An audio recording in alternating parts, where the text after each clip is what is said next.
Olá pessoal, tudo bem? Eu sou Adalto Alves, é uma grande alegria estar aqui com vocês novamente e hoje eu vou falar sobre esse tema, vivendo de aparência.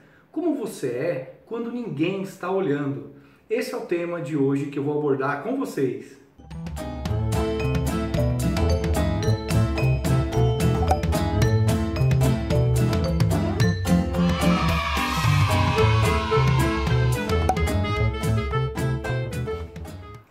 Vivendo de aparência. Como você é quando ninguém está olhando? Infelizmente, esse tema vem nos surpreendendo a cada dia, principalmente nos noticiários. Quando vemos pessoas ali que eram exemplos de uma sociedade, de uma comunidade, estão envolvidos em atos de crueldade, crimes de violência, de barbaridade, que acaba nos surpreendendo. Então, é um tema que eu quero trazer à luz das Escrituras. Quem é você? Como você age quando ninguém está olhando? E para falar desse tema, vou compartilhar o que está aqui um texto no livro de Mateus, no capítulo 21, nos versículos 18, 19 e 20, onde Jesus estava passando por Betfagé e teve fome. Olha o que diz aqui nesse texto. Cedo de manhã, ao voltar para a cidade, teve fome.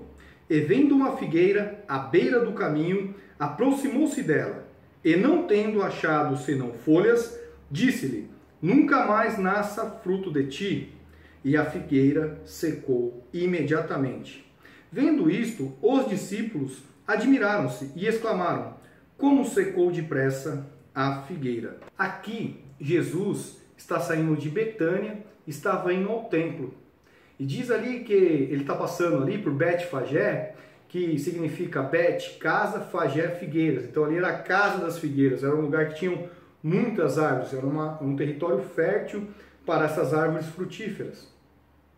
E no livro de Marcos, no capítulo 11, diz que nessa passagem não era tempo de figos. E aí eu acredito que muitos ali deveriam ter criticado Jesus, que diz assim: Jesus, como você queria figos se não era época de figos? Alguns poderiam ali dizer assim: poxa, então será que Jesus vai exigir algo de mim, um comportamento de mim que eu não possa fazer, que eu, na minha limitação humana, não possa realizar isso e eu vou ser punido por isso? Então precisamos entender um pouco do contexto. Aquela época realmente não era época de figos. Porém, a figueira, diferente de outras árvores frutíferas, primeiro ela nasce os brotos e depois as folhas. Os brotos, os frutos ali, eles nascem 3 meses antes de nascer as folhas da figueira. E se aquela figueira estava cheia de folha, se esperava que ela tivesse frutos. E Jesus, quando chegou ali, se sentiu enganado, porque aquela figueira não tinha frutos. Mas o que quer dizer essa palavra profundamente com a gente? Que aos olhos de Jesus, ninguém pode ficar escondido. Jesus disse que nada que seja oculto que não será revelado. Então Jesus chama a nossa atenção para dizer que não adianta a gente viver de aparência.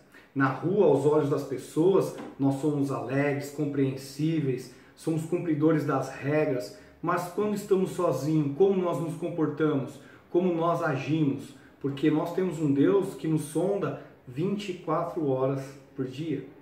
Lá no livro de Êxodo, no capítulo 2, Moisés, quando uma certa vez saiu do palácio e foi visitar ali o povo hebreu, que eram seus irmãos, ele se deparou com uma situação onde um soldado egípcio estava ali agredindo fortemente, assolando um hebreu.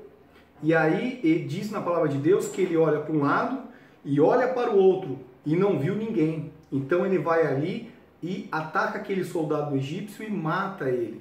Dias depois, Moisés volta ali naquela região e encontra 2 pessoas ali discutindo, brigando, 2 hebreus brigando. E ele chama a atenção.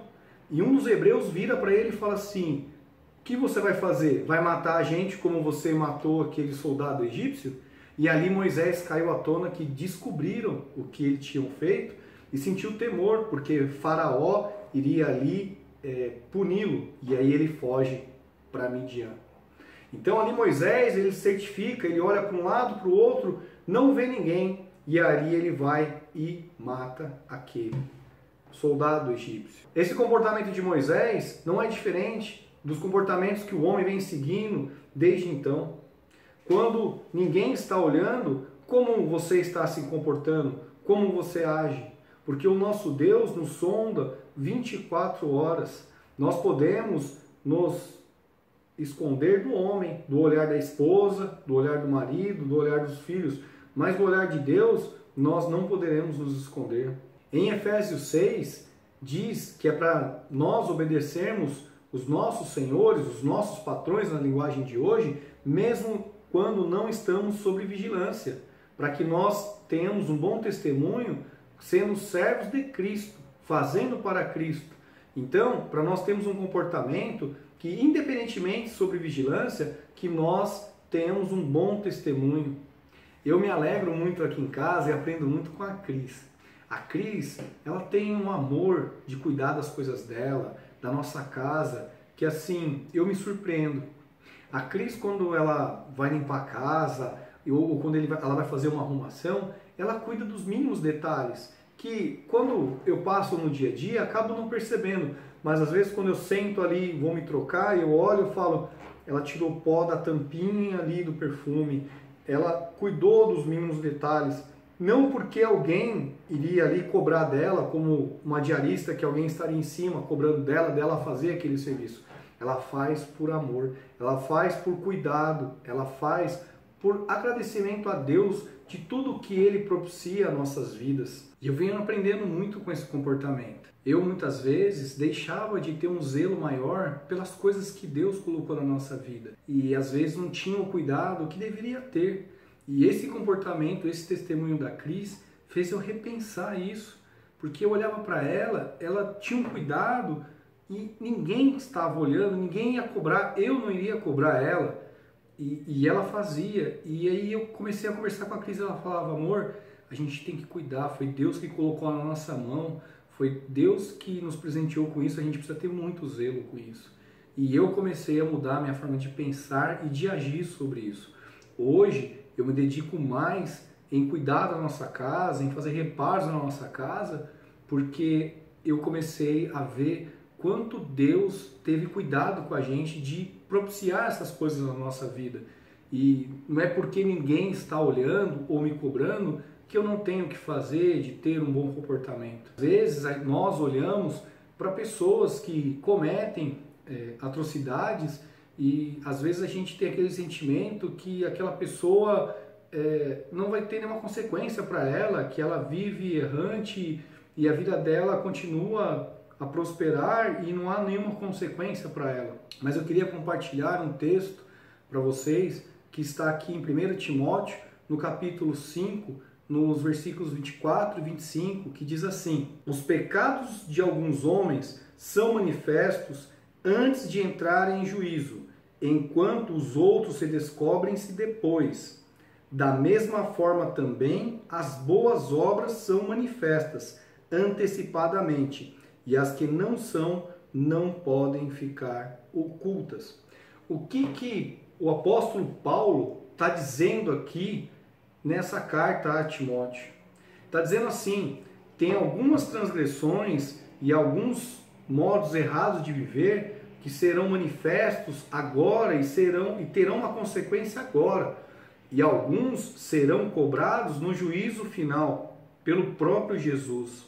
Então nada passará, nenhuma transgressão ficará sem julgamento e sem a sua punição. Então, aqui Paulo chama a nossa atenção para que nós nos dediquemos às boas obras, porque elas serão recompensadas pelo reino de Deus. E as más obras terão suas más consequências. Então, eu quero que, através dessa palavra, você reflita a sua forma de viver. E lembre-se que 24 horas por dia e todos os dias da sua vida, Jesus está contemplando todos os seus atos. E que você possa viver de forma digna perante Ele e que você possa ser grandemente abençoado. Se você gostou dessa palavra, dá um joinha, dá um like, compartilha. Se você não é inscrito no canal, se inscreve e toca no sininho aí para quando chegar um novo vídeo você ser avisado, tá bom? Um forte abraço e até o próximo vídeo.